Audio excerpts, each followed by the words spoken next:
Boa noite a todos. Eu julgo que já me conseguem ouvir e já me conseguem ver também. Gostaria de saudar todos aqueles que estão presentes.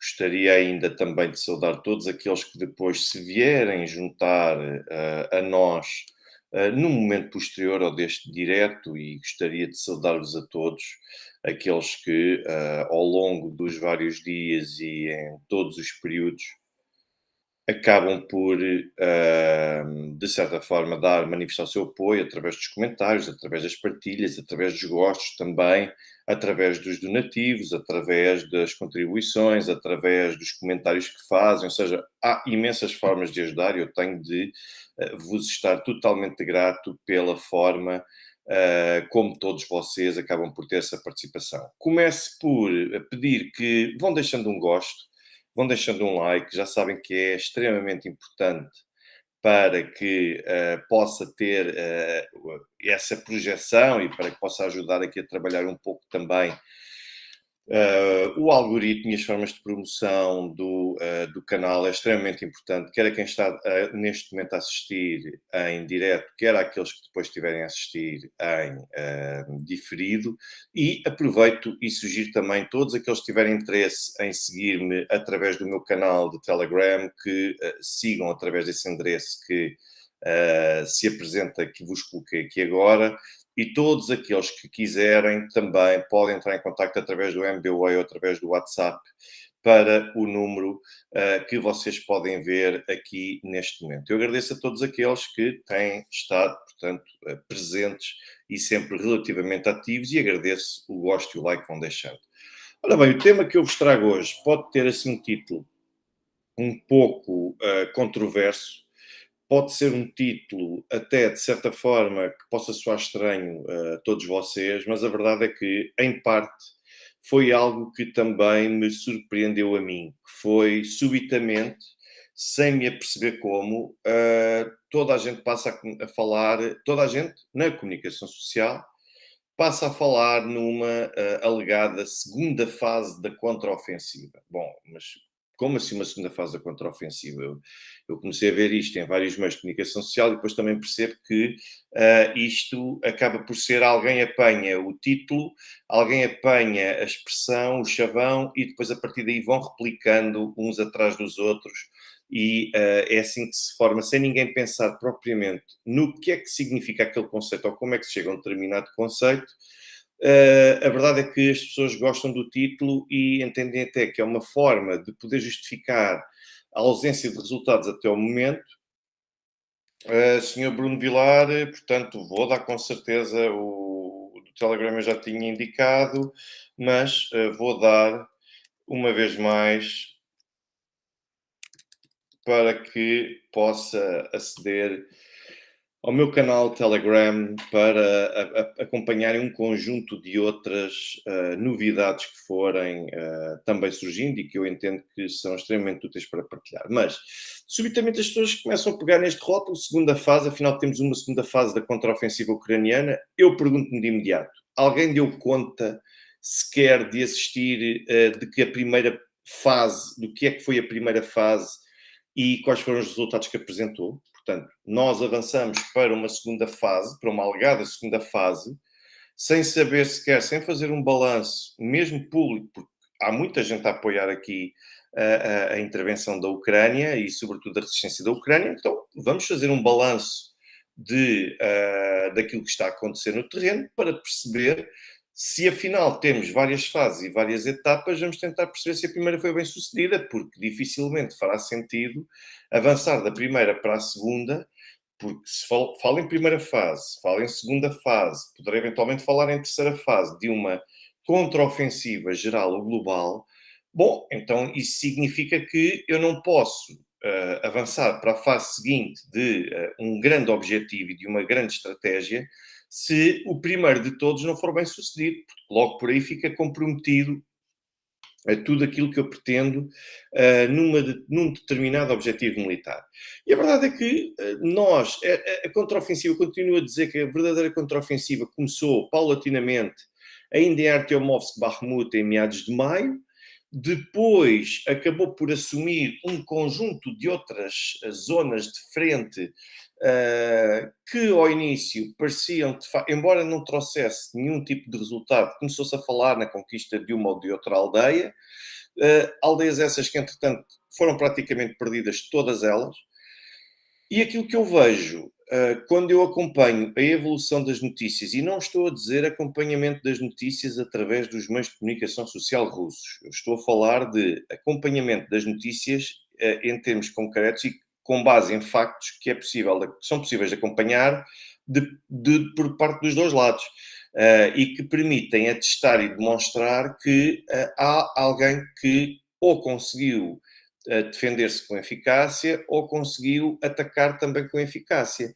E aquilo que eu constato é que, numa fase inicial, de facto, as equipas estavam a tentar perceber que, se fosse como uma metáfora futebolística, por assim dizer, as equipas começaram a conhecer-se, os russos tentaram perceber como é que os ucranianos se iriam posicionar, os ucranianos tentaram perceber se a sua abordagem a esta contraofensiva se poderia funcionar com os russos, perceberam que não, e assim que os russos se adaptaram e se ajustaram a este modo de combater o ucraniano nesta contraofensiva, os russos, a partir daí, basicamente têm vindo a gerir os acontecimentos. Ainda ontem eu estava a ver. Ontem não, perdão.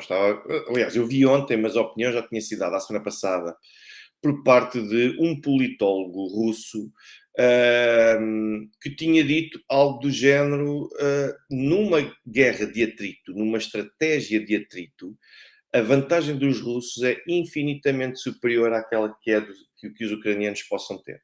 Por várias razões. Desde logo porque os russos têm meios logísticos e humanos mais do que suficientes para conseguir manter o esforço que têm em termos defensivos que possam ter para desgastar o inimigo, e depois porque a Ucrânia está altamente deficitária, não só em termos de abordagem ofensiva que faz, porque não tem meios aéreos, não tem um conjunto de outros meios mais do que suficientes para conseguir superar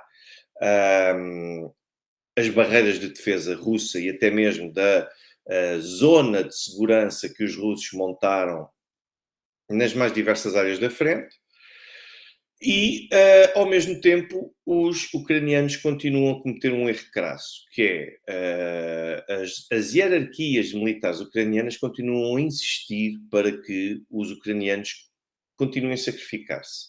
E ainda ontem, por acaso, eu encontrei esta analogia também nas redes sociais e faz todo o sentido. Portanto, quem normalmente anda a falar de piadas que os russos lançam e por aí fora, e já me mostraram uma suposta piada de que Vladimir Putin deixou de seguir Erdogan nas redes sociais. Ontem, acho que isso era, anteontem, isso era um dos assuntos nas redes sociais. Como é que é possível alguém fazer disto notícia, análise? Bom, enfim, eu não vou entrar em explicações do sexo dos anjos, porque realmente não vai levar a lado nenhum estar aqui a discutir o sexo dos anjos, e porque toda a gente sabe porque é que este tipo de coisas são notícia, entre aspas, mesmo apesar de serem alegadas piadas que nem sequer foram iniciadas pelos russos, e por, ao mesmo tempo, se fazer disto um tema de discussão para encher chouriço ou para empatar tempo. Eu nem vou entrar por aí, mas isto obrigou-me a tentar perceber o que é que aqui está, ou porque é que toda a gente estava a falar disto, claro.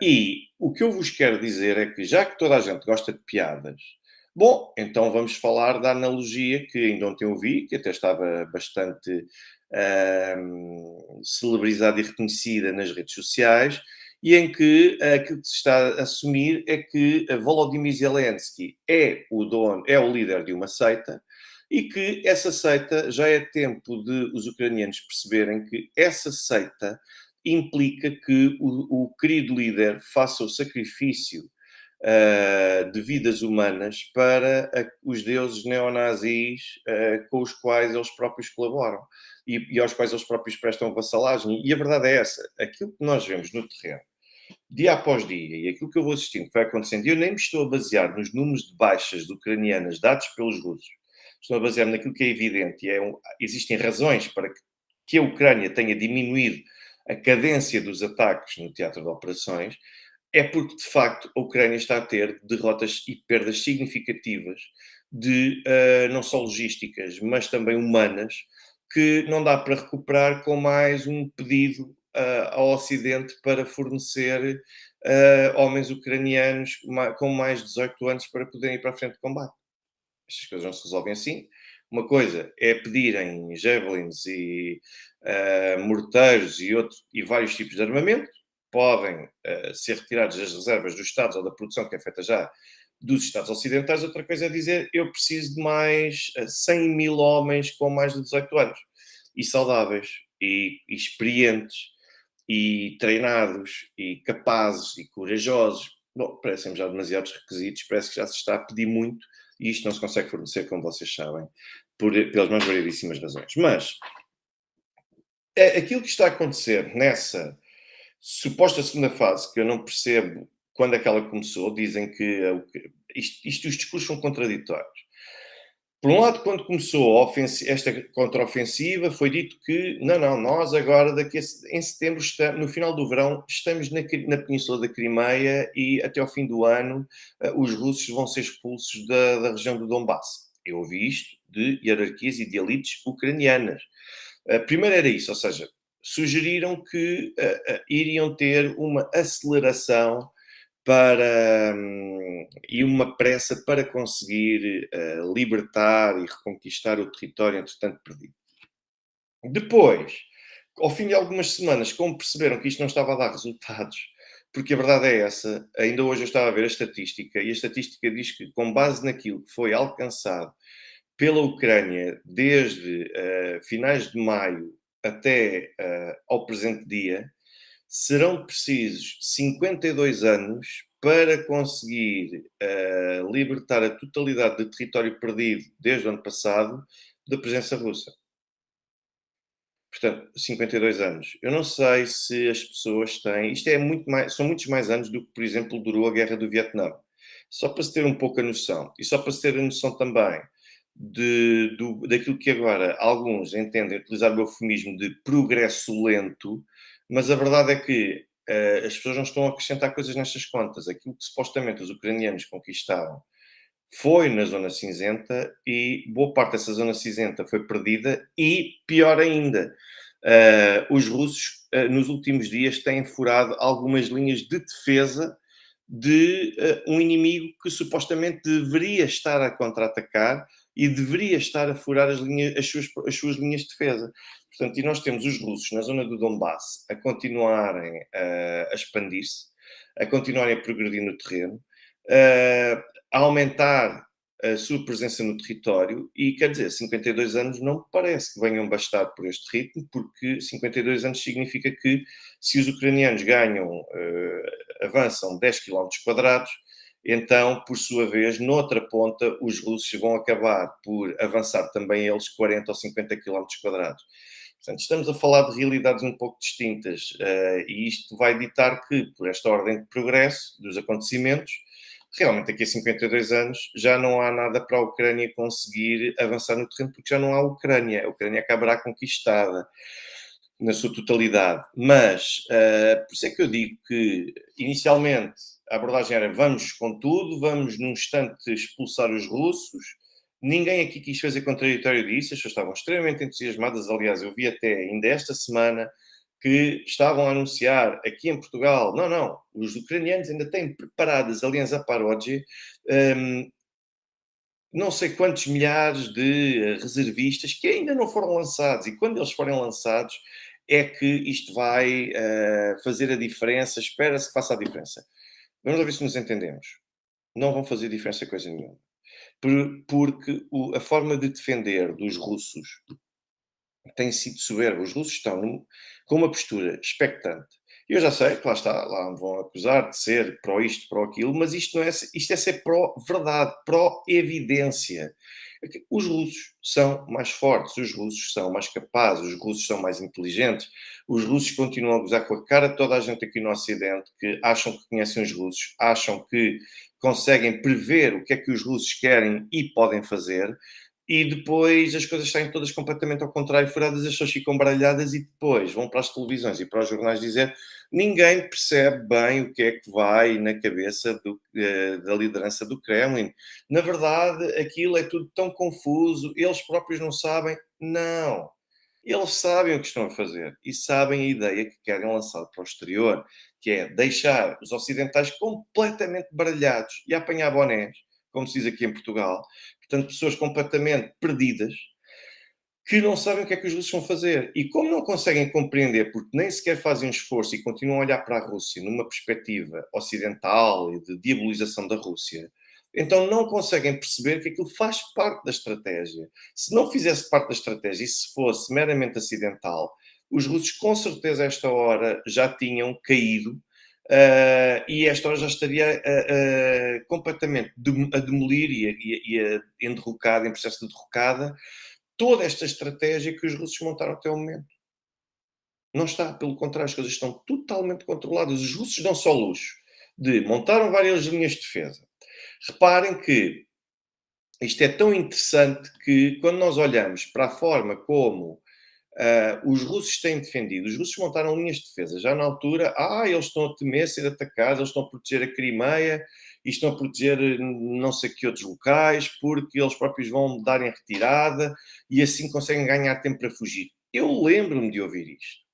É mais um conjunto de absurdos que foram ditos. É pessoas que não conseguem compreender a Rússia e não conseguem reconhecer que a Rússia, em termos militares, em termos diplomáticos, em termos políticos, mesmo em termos de estratégia, os russos estão a dar-nos 10-0 a todos nós ocidentais.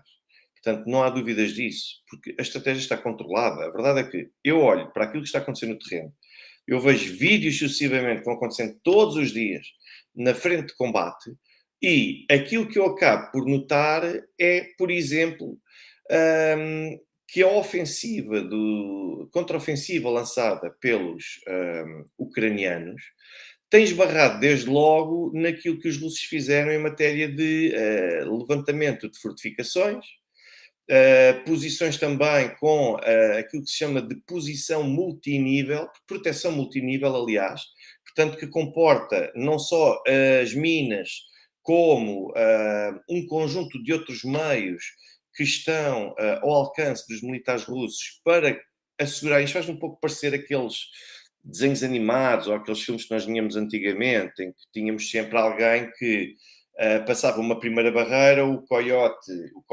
e o bipip, portanto, basicamente, passava o bipip, passava uma primeira escala, mas depois o coiote já tinha estabelecido ali um segundo nível, e o bipip continuava, e se continuasse a passar um segundo nível com uma forma de tentar fazer mal ao pássaro, de forma através do recurso a outros meios, iríamos encontrar um terceiro nível completamente diferente. Ou seja, isto faz lembrar muito isso. A pessoa passa a primeira barreira, mas depois eu tenho uma outra completamente diferente. Ou seja, eu tenho que passar vários níveis. Isto é chamado posição com proteção multinível.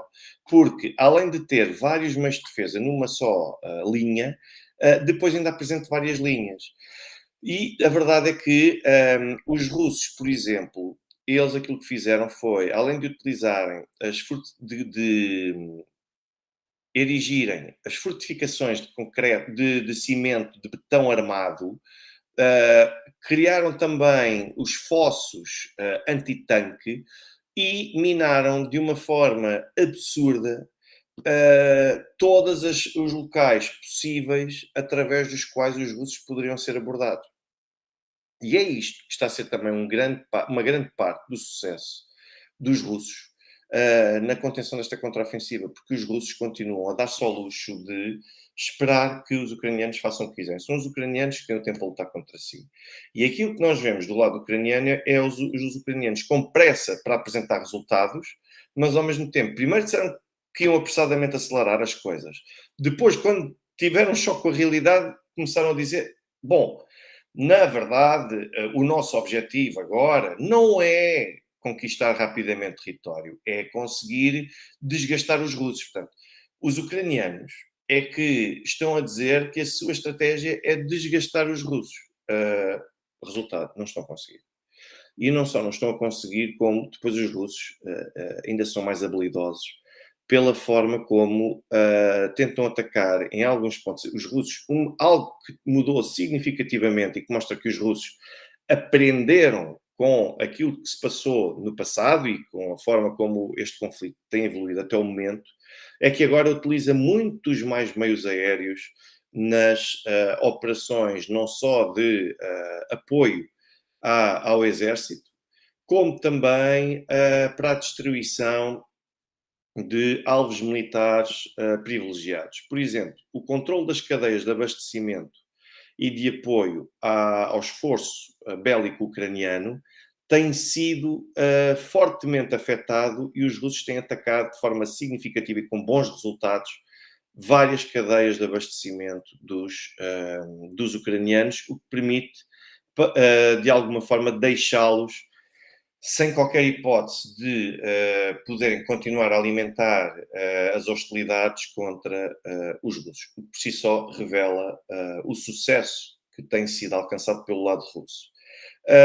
E os russos, a partir do momento em que fazem isso, deixam os ucranianos a lutar ainda mais contra o tempo, porque os ucranianos, eu vou dizer isto de uma forma muito clara, os ucranianos não estão a conseguir alcançar rigorosamente nada.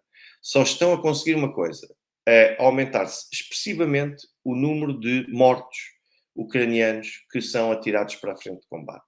E também a destruição de equipamento. Portanto, neste momento os russos estão plenamente confortáveis e, como por assim dizer, até dão a bola, passam a bola aos ucranianos para que sejam os ucranianos a desgastar-se com corridas e tentativas de desmarcação e tentativas de conseguir furar a defesa russa e vão-se desgastando e vão queimando oportunidades e o tempo vai passando. Ou seja, quanto mais o tempo vai passando e menos resultados se vão apresentando, mais o desespero vai acabando por controlar e por prevalecer sobre a frente ucraniana. E então agora, como mesmo com esta questão do desgaste também já é difícil de conseguir justificar que isso é um objetivo imediato, o desgaste, o nosso objetivo é o desgaste, para depois avançarem as outras forças. Então agora criou-se uma nova narrativa com um novo rótulo. E que narrativa é essa? É de que a contraofensiva está a começar uma segunda fase. Ora bem, volto a questionar outra vez. Qual é que é o balanço que a NATO e que a Ucrânia fazem da primeira fase? Qual é a conclusão? Se, de facto, o objetivo, afinal, era desgastar os russos e conseguir começar a furar as linhas de defesa russas, digam-me quais foram as conquistas e o que é que foi conquistado até agora. É que eu sei a resposta. Zero. Nada. Conseguiram provocar algumas perdas russas? Sem sombra de dúvida, mas atenção, nós estamos a falar de um conflito armado. E estamos a falar de um conflito armado em que uma das partes é totalmente apetrechada, de forma quase com créditos ilimitados, entre aspas, pela NATO. Portanto, há aqui uma das partes que tem o apoio de mais de 30 países. Não é brincadeira nenhuma. Portanto, nós não estamos propriamente a falar do combate meio urbano, um conjunto de indivíduos com Kalashnikovs e de sandálias que andam ainda de camelo e de bicicleta pelas montanhas. Nós não estamos propriamente a falar disso. E mesmo assim, esses são o que são. Nós estamos a falar de um exército bem treinado, com uma visão e uma forma de encarar os conflitos um pouco diferente daquela que é a forma de encarar outro tipo de povos do Médio Oriente. E, naturalmente, que o lado russo tem baixas. Se tem um número, provavelmente, também grande de baixas, terá com certeza. Agora, estar aqui a tirar números para o ar apenas em função das conveniências e das minhas convicções e preferências pessoais, peço imensa desculpa, mas nisso não me apanham. E eu estou farto de dizer, mesmo os números que são sugeridos pelo lado russo, eu não me comprometo com esses números. Portanto, não vou aqui anunciar esses números como se fosse uma evidência científica. Mas não seja porque sei muito bem que em conflitos armados há propaganda, há uma forma até de empolar os números de parte a parte para querer quebrar, de certa forma, psicologicamente o inimigo e dar confiança ao público. Há essa tentativa. Portanto, para que referir os números? Eu acho que isso é apenas alimentar a especulação de factos que nós não temos como poder confirmar a sua autenticidade. Tão simples quanto isso. Por isso é que eu não me comprometo com eles. Mas agora temos uma segunda fase. E agora, mais importante, ou tão importante como afirmar e fazer um balanço do que é que foi a suposta primeira fase, primeiro perceber, a primeira fase afinal foi o quê? e que resultados trouxe, tão importante como isto é eu agora saber, afinal, o que é a segunda fase da contraofensiva. É que isto parece mais ser do género. Eu vou lançar uma contraofensiva. Depois percebemos que, afinal, aquele programa informático, afinal, tem um conjunto de erros que tem de voltar para trás. Então, depois eu vou lançar outra vez o programa. Primeiro a versão alfa, depois a versão beta, depois vem a versão trial, que é a versão de ensaio, ou a versão experimental. Depois vem a versão 1.0, que é a versão oficial. Mas, afinal, é preciso melhorar alguns aspectos 2.0. É preciso fazer atualizações. A manobra militar da Ucrânia parece-me um pouco isto. E às tantas o público satura-se, porque nós passamos sempre aqui a correr atrás do prejuízo e todos os dias, aliás, foi até por causa disso que eu me saturei do Windows, porque isto quase todos os dias. O sistema Windows, eu há mais de 10 anos que uso Mac e posso-vos dizer que é das melhores compras até no, em termos, é um bom investimento em termos de longo prazo, a durabilidade que tem, porque dispensa um conjunto de proteções e um conjunto de outros aspectos que, por exemplo, a plataforma PC Windows não tem. E foi isso que me saturou. Ou seja, estou constantemente a fazer atualizações, nunca é suficiente, tenho que perder tempo, fartei. E a mesma coisa está a acontecer com esta questão da Ucrânia. É que primeiro foi a primeira fase, depois a primeira fase foi dividida supostamente entre duas teorias, portanto eu não sei bem que contraofensiva foi aquela, ninguém pretende saber que resultado, ninguém pretende informar o consumidor ou o cliente sobre quais foram os resultados que foram alcançados, então vamos chamar que a partir de agora temos uma segunda fase. E o que é a segunda fase? Ninguém sabe. Portanto, isto parece quase um sketch de gato fedorento antigamente, mas a verdade é que atiram-se títulos para a segunda fase, que é para dar a entender de que, não, correu muito bem aquilo que aconteceu lá para trás, agora vamos aumentar ainda mais a pressão. E essa segunda fase, supostamente, é uma em que a Ucrânia passa para a tentativa de conquista territorial. Ora bem, mas não é essa a ideia por trás de uma contraofensiva. Portanto, eu digo que vou lançar uma contraofensiva e depois venho dizer que o início da minha contraofensiva não era atacar, não era conquistar território, era só desgastar o inimigo. Sendo que eu saio muito mais desgastado porque o inimigo montou um conjunto de defesas pelo caminho que eu não consigo ultrapassar nenhuma. E reparem que não sou eu a única pessoa que está a dizer isso. Por exemplo, ainda hoje estava a ver, também, aliás, ainda há 2 dias estava a ver duas peças, de uma do Daily Express, que foi um jornal que eu já vos mostrei aqui, cujo título é O Tempo está a começar a escassear na contraofensiva ucraniana. O título é este. Portanto, porque é que não parece que está a correr bem e que está a dar resultados? E entre os quais se faz, de facto, um conjunto de balanço e se diz que os ucranianos não estão a conseguir alcançar resultados. Estamos a falar de um órgão de comunicação social britânico. Depois, tivemos outro também por parte do Financial Times, onde se pergunta exatamente a mesma coisa. Então, mas como é que é possível que... o que é que nós estamos a fazer para poder obter os resultados devidos nesta contraofensiva? E depois conclui-se. Bom, afinal, diz-se que os russos agora estão mais inteligentes, é o que eles dizem, porque agora estão a saber defender melhor, têm como característica a tenacidade e os ucranianos continuam a fazer ataques completamente eficientes. Portanto, é por isso que me parece que aquela piada se enquadra muitíssimo bem neste contexto, que é nós continuamos a ter um líder que está a sacrificar as vidas humanas dos seus súbditos para servir os deuses da NATO, os deuses neonazis e um conjunto de outros deuses que são deuses com pés de barro. É muito importante nós termos atenção que esta é a relação e a situação que está a verificar-se no terreno neste preciso momento. Eu não tenho a menor dúvida em poder afirmar e em poder reconhecer isso mesmo. Agora, era importante era que aqui no Ocidente também se começasse a reconhecê-lo.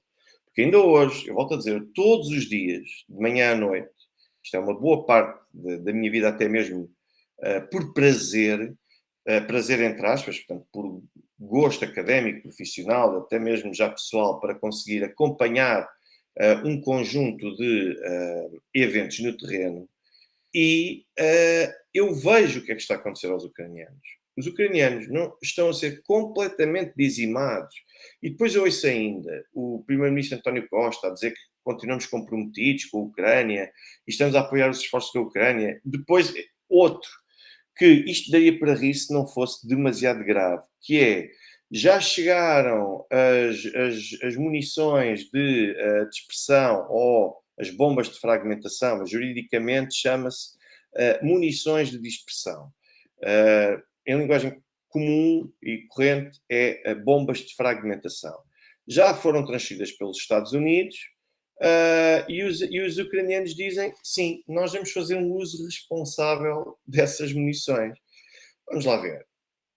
Mas alguém acredita? Então, a Ucrânia que, eu recordo-me perfeitamente, eu falei disso até aqui no canal, no Washington Post de meados de março do ano passado, apareceu ainda um assessor do presidente Volodymyr Zelensky a dizer isto não é propriamente um concurso para ver entre países europeus para ver quem é que cumpre mais o direito da guerra. Portanto, nós temos de utilizar tudo aquilo que temos ao nosso alcance para nos conseguirmos defender. E basicamente, quer dizer, a Ucrânia há um ano e quase meio dizia isto. E agora, não, nós vamos usar aqui as munições de dispersão apenas de forma responsável e nunca contra os civis. Portanto, há quem diga verdadeiramente isto. Portanto, e diz aqui a senhora de Red Eyes, essas bombas são um ato de desespero. E é verdade. São um ato por desespero que só demonstra que as coisas não estão a correr bem. Da mesma forma como os franceses forneceram munições e armas de longo alcance, é mais uma evidência de que as coisas não estão a correr bem. Mas eu pergunto-me o que é preciso mais para explicar às pessoas aquilo que está a acontecer. Eu agradeço aqui ao senhor Júlio Trindade, que vem dizer boa noite e o meu desejo é ver o professor Alexandre como deputado da Nação.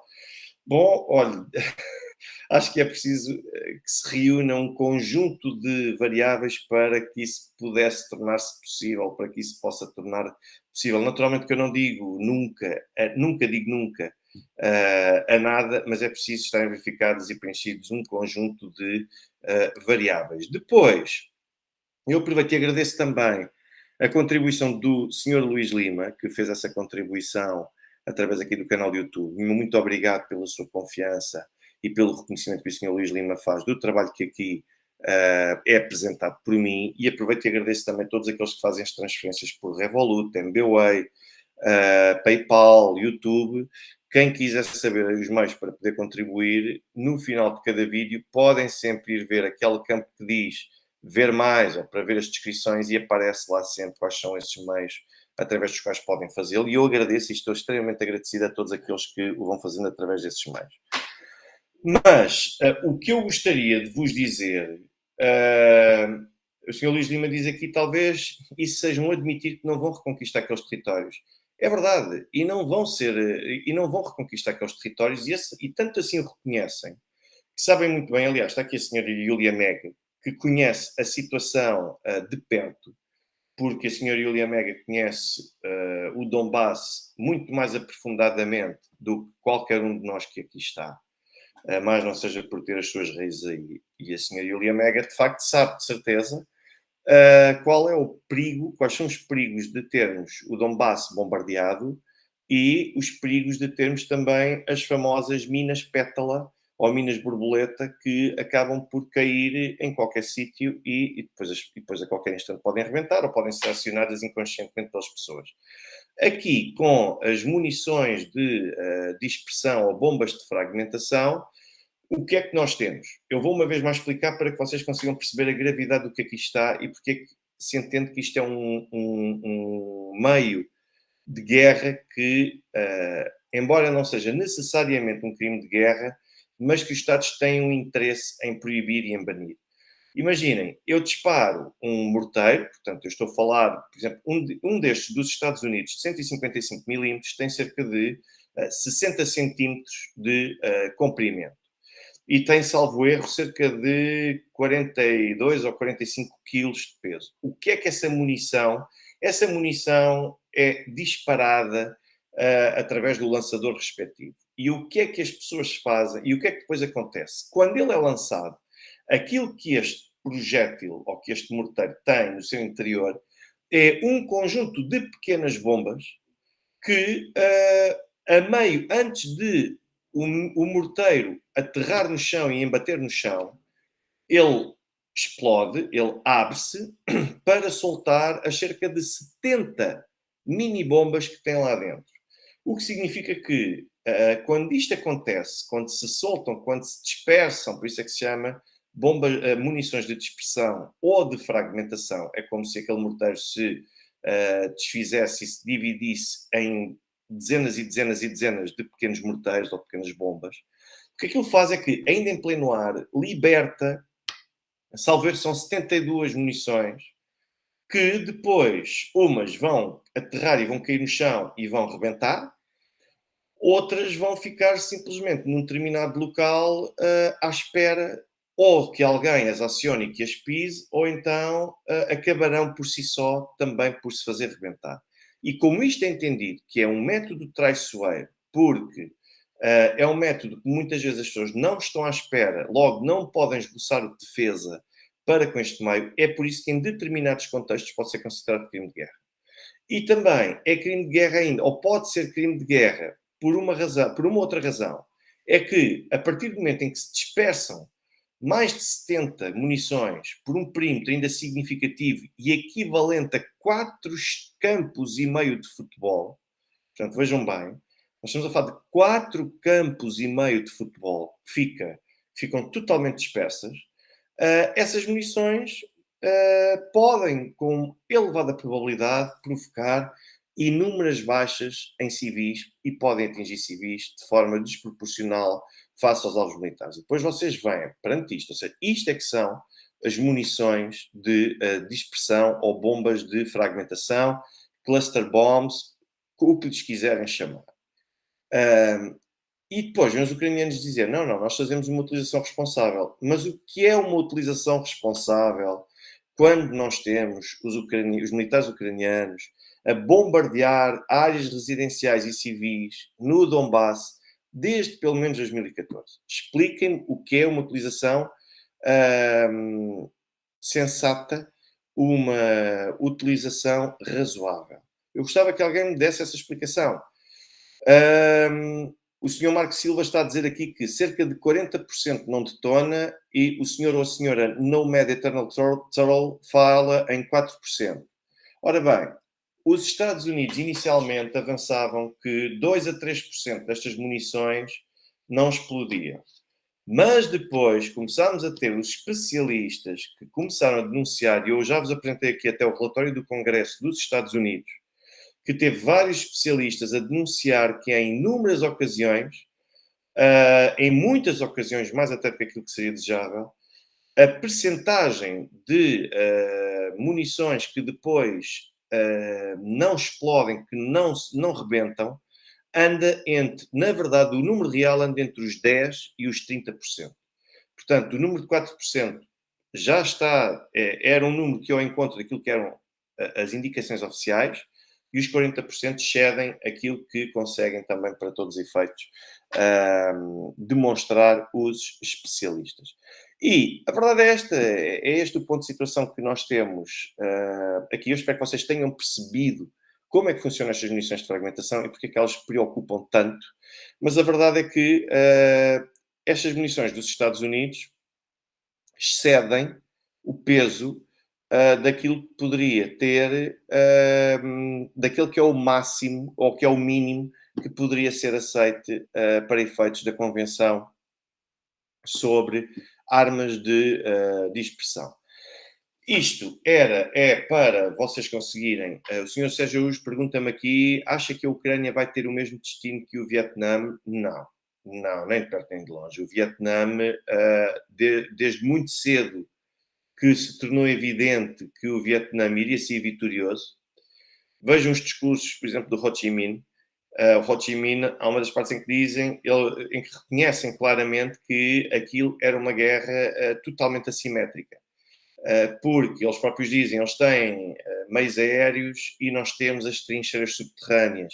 Eles têm armamento de ponta e nós temos a nossa vontade para tentar surpreender. Portanto, há um discurso, um trecho de um dos discursos do Ho Chi Minh, uh, que são exatamente, que vão ao encontro daquilo que se passou no Vietnã e que acabou por prevalecer. Aqui é completamente diferente. Nós aqui temos uma parte que desde o início que está em vantagem, depois que tem razão e legitimidade para poder utilizar os argumentos para poder estar a conduzir esta operação militar especial. E nós temos outra coisa, que é um Ocidente que continua arrogante e igual a si próprio, tal como já tinha sido na Guerra do Vietnã. A verdade é que com a Segunda Guerra Mundial e com a Primeira Guerra Mundial, os Estados Unidos achavam-se ser simplesmente invencíveis. E poucos anos depois tiveram logo a primeira dose, o primeiro banho de realidade, que foi a Guerra da Península da Coreia, que ajudou-os logo a ficarem sentido e a perceber que, afinal, a União Soviética é mesmo uma potência à escala global. Bom, mas isto era para vocês perceberem o que é que está aqui em causa e porque é que, neste momento, as coisas continuam a correr mal. Eu vou-vos apresentar numa das próximas sessões também um destes, o mapa, para vocês perceberem como é que as coisas estavam no início da contraofensiva e como é que as coisas estão agora. Vocês vão perceber a diferença abissal que existe entre todos aqueles que em todos aqueles movimentos que foram desencadeados nos últimos mais ou menos mês e meio, 2 meses. Depois, eu gostava ainda de vos falar, que eu não sei se vocês viram hoje nas redes sociais, mas também estava muita gente a divulgar, sobretudo de Kyiv Independent, que decidiu pronunciar-se sobre Stepan Bandera. E então colocam uma senhora a falar e a perguntar, bom, Stepan Bandera, afinal, era ou não era nazi? E depois a senhora vem pôr aqui um pouco de água na fervura e dizer, sim, está relatado que Stepan Bandera teve uma participação assim, assim, assado, conduziu de facto algumas coisas contra os judeus e não só, contra os soviéticos, mas, por outro lado, o Stepan Bandera também não era aquilo que descrevem dele e aquilo que acabam por narrar que ele verdadeiramente foi. Ou seja, a senhora acaba aqui por dizer, ele cometeu alguns excessos, basicamente isto no meio de comunicação social ucraniano. O Kyiv Independent, tem lá esse vídeo. Sim, ele até cometeu alguns excessos, mas no fundo era um bom homem e era bem intencionado. Ora bem, o que é que eu tenho a dizer sobre isto? Bom, é importante perceber que por esta ordem de raciocínio, e eu até pus um dos comentários no Twitter que foi exatamente nesse sentido, por esta ordem de raciocínio, nós podemos fazer o mesmo ensaio para Adolf Hitler. Porquê? Adolf Hitler conseguiu reerguer a Alemanha do ponto de vista global e do ponto de vista... Eu não estou a falar com a Segunda Guerra Mundial. Eu estou a falar até 1 de setembro de 1939, Adolf Hitler conseguiu, e o seu Partido Nacional Socialista conseguiram reerguer a Alemanha, conseguiram recuperar o domínio e a qualidade de potência económica que a Alemanha tinha perdido depois do Tratado de Versalhes. O próprio Adolf Hitler foi ele que criou e foi ele que estabeleceu e instituiu na Alemanha nacional-socialista, o sistema de regime de férias para os trabalhadores poderem descansar, e com um período já relativamente alargado. Era o Adolf Hitler que providenciava para os alemães um conjunto de destinos de férias e programas de férias para que eles se sentissem verdadeiramente valorizados no trabalho. Ou seja, foi uma pessoa que ajudou a desenvolver um conjunto de políticas laborais absolutamente vanguardistas para a época, absolutamente vantajosas para os trabalhadores e coisas que nós não encontramos nem um décimo hoje. E foi o próprio Adolf Hitler que, em última instância, que também aprovou, salvo erro, acho que é de 1933, a primeira legislação europeia de bem-estar animal. Salvo erro, é de 1933. E foi o Partido Nacional Socialista que implementou. Ainda hoje está em vigor. Se forem procurar a lei alemã de bem-estar animal ou de animal welfare, como quiserem procurar, é a lei dos nazis que os nazis aprovaram no Reichstag. Portanto, vamos lá ver. Se eu olhar bem para aquilo que era, por exemplo, quando os Jogos Olímpicos de 1936 foram a coroação de Berlim, claro, foram a coroação daquilo que tinha sido, afinal, o simbolismo e o crescimento da Alemanha enquanto potência, sob a liderança de Adolf Hitler. Eram prósperos os alemães, tinham um nível de vida e uma qualidade de vida como mais ninguém tinha, e isto não é um exagero da minha parte, é mais ninguém tinha este nível de vida por toda a Alemanha. Agora, se eu começar a entrar neste tipo de diálogo relativamente a Stepan Bandera, eu posso dizer, bom, quer dizer, o Hitler até teve alguns excessos, a partir de 1 de setembro de 1939, ou até antes, na forma como conseguiu ter políticas contra os judeus e não só, bom, ele até era bom homem, ele fez muito pela Alemanha, mas no fundo, cometeu, até teve aqui alguns excessos que, pronto, temos de relativizar. Portanto, eu posso, não, qualquer pessoa pode entrar neste tipo de embalo. Os alemães em 1936, vejam todos os indicadores, são coisas que hoje não se quer naturalmente divulgar, com medo do saudosismo que se possa ter ou não, e de tentar, e eu até certa forma compreendo, a forma de tentar branquear a história, mostrar que afinal o Adolf Hitler até era, lá está, um homem bonzinho, que não fazia mal a ninguém, foi provocado e foi por isso que ele cometeu todas as atrocidades que cometeu e crimes contra a humanidade. Portanto, e mesmo a aposta na indústria, a recuperação da indústria alemã, foi Adolf Hitler que fez isto tudo. Ainda hoje a Volkswagen, vão ver quem é que criou a Volkswagen e em que altura é que foi criada a Volkswagen. Ou seja, e eu agora, é com base nisto tudo que eu posso dizer, bom, o Adolf Hitler, de facto, foi um grande estadista, que, bem, cometeu um excesso aqui, um excesso ali, mas no fundo era um grande estadista. Portanto, vamos lá ver. Não podemos relativizar aquilo que foi Stepan Bandera. Stepan Bandera foi um criminoso de guerra, foi um assassino, foi alguém que conduziu políticas absolutamente desumanas, cometeu todo o tipo de crimes, ainda bem antes de os nazis chegarem à Alemanha, à Ucrânia, supostamente para libertarem a Ucrânia. Já em 1934 tivemos o famoso homicídio provocado ao ministro do Interior polaco por parte da UPA, como sabem, e que na altura era liderada por Stepan Bandera e não só, Melnik também. Aliás, vejam um vídeo da entrevista e a conversa que eu tenho aqui com o professor Ivan Kachanovsky, em que ele explica ao detalhe tudo aquilo que foi Stepan Bandera. Estamos a falar de um académico que dá aulas no Canadá e que formado nos Estados Unidos, um académico ucraniano, e que ainda por cima nasceu e cresceu na ala ocidental, que é aquela mais fervorosamente ultranacionalista da Ucrânia, e tem esta opinião. Portanto, vamos lá ver, nós não podemos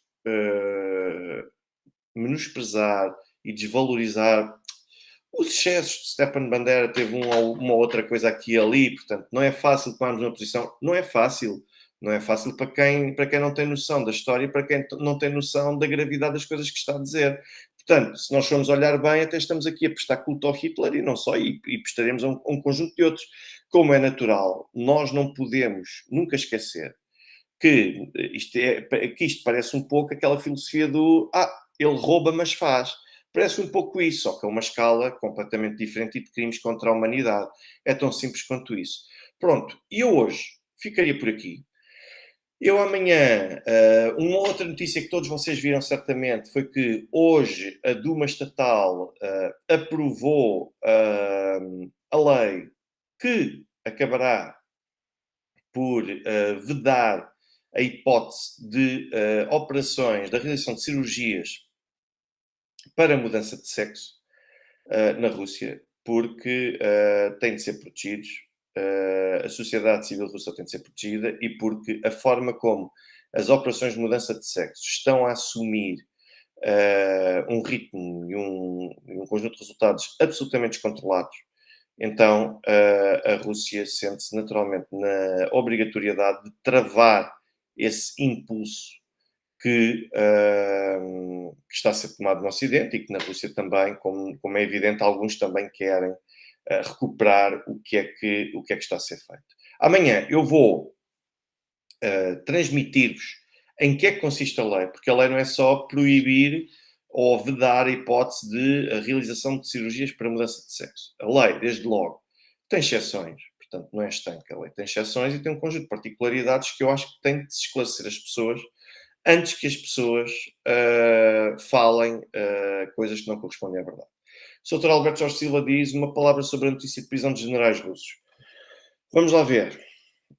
Eu já vi a notícia de que os generais russos foram presos, já vi a notícia de que não foram presos, de que o Surovikin se encontra detido, outras que não é só o Surovikin que se encontra detido, e outras notícias que o Surovikin está de férias. Bom, sobre esta questão do Surovikin estar de férias, isto faz-me lembrar um pouco a forma como Khrushchev saiu do poder, se bem se lembram. Khrushchev foi de férias e, aliás, o Khrushchev, Nikita Khrushchev, na altura que sucedeu a Joseph Stalin, na altura foi para. Estava a liderar a União Soviética e foi aconselhado pelo Politburo, foi aconselhado a ir passar férias. Vá, fique descansado lá uma temporada, vá. Subitamente, quando voltou, já não é o rei daqui do espaço, portanto já foi trocado, já tem um sucessor. Portanto, e esta questão do Surovikin, de alguém vir a público dizer o Surovikin está a passar férias, faz-me lembrar um pouco isso que aconteceu com isso que aconteceu na altura com o Nikita Khrushchev.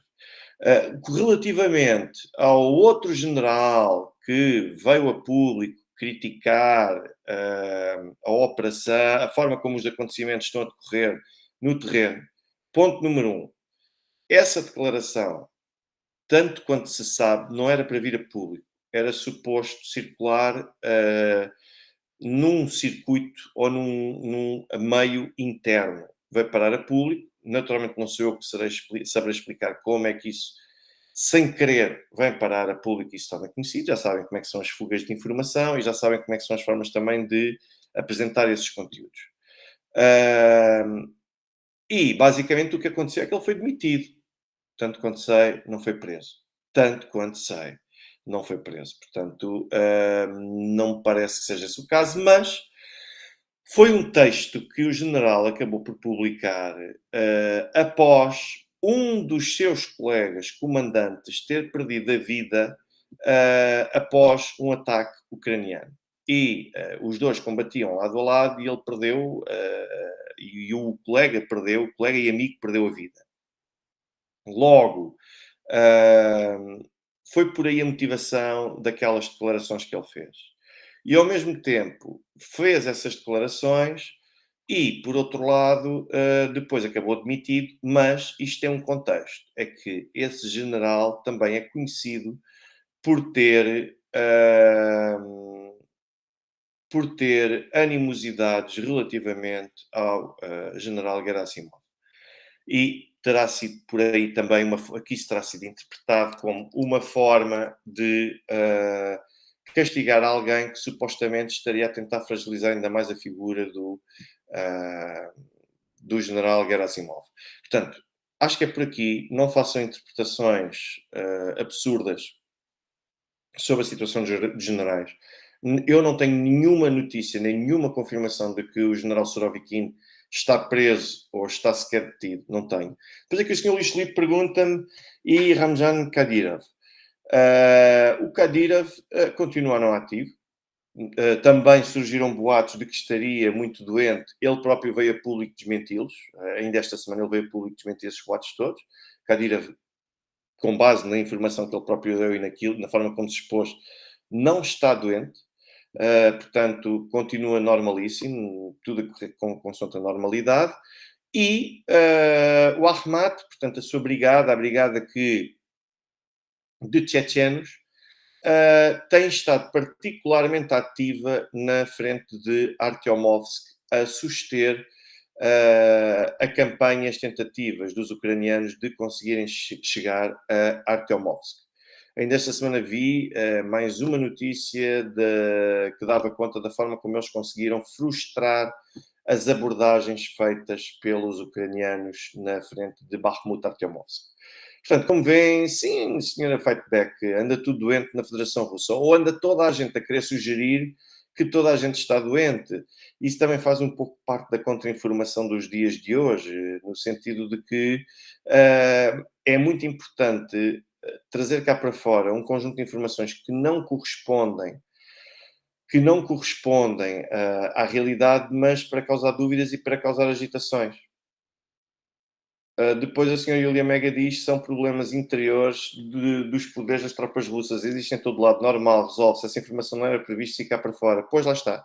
É a tal informação que não era prevista sair cá para fora, saiu, e como saiu, alguém foi punido porque foi punido quem emitiu essa declaração, ou quem preferiu quem quis produzir essa declaração, porque não deveria vir cá para fora e porque isso, para todos os efeitos, é uma forma de desacreditar os esforços que estão a ser conduzidos pela Rússia na Operação Militar Especial. E agora, já estou como a senhora Yulia Mega diz,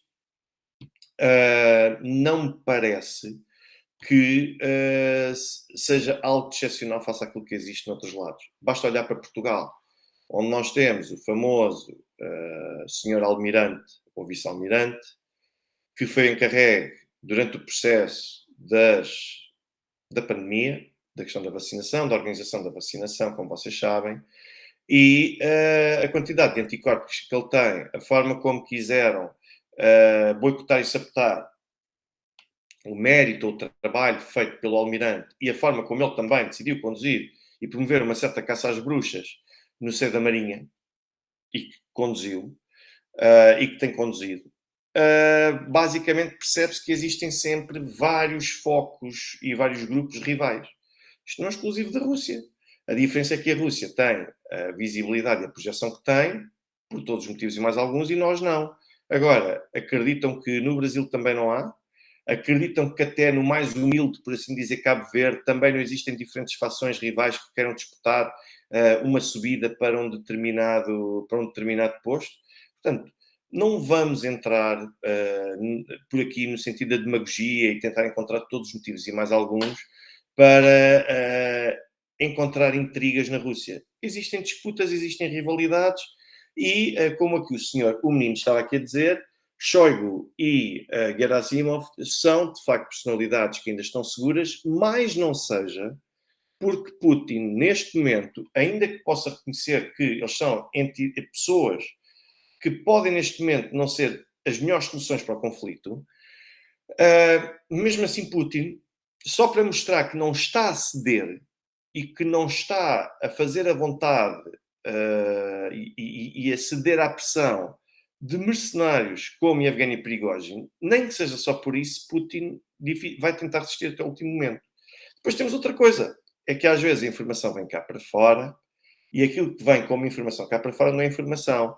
São tentativas de manipulação da opinião pública para que haja mais pressão sobre o poder político. Por isso, não se deixem enganar. Vejam as coisas sempre com calma.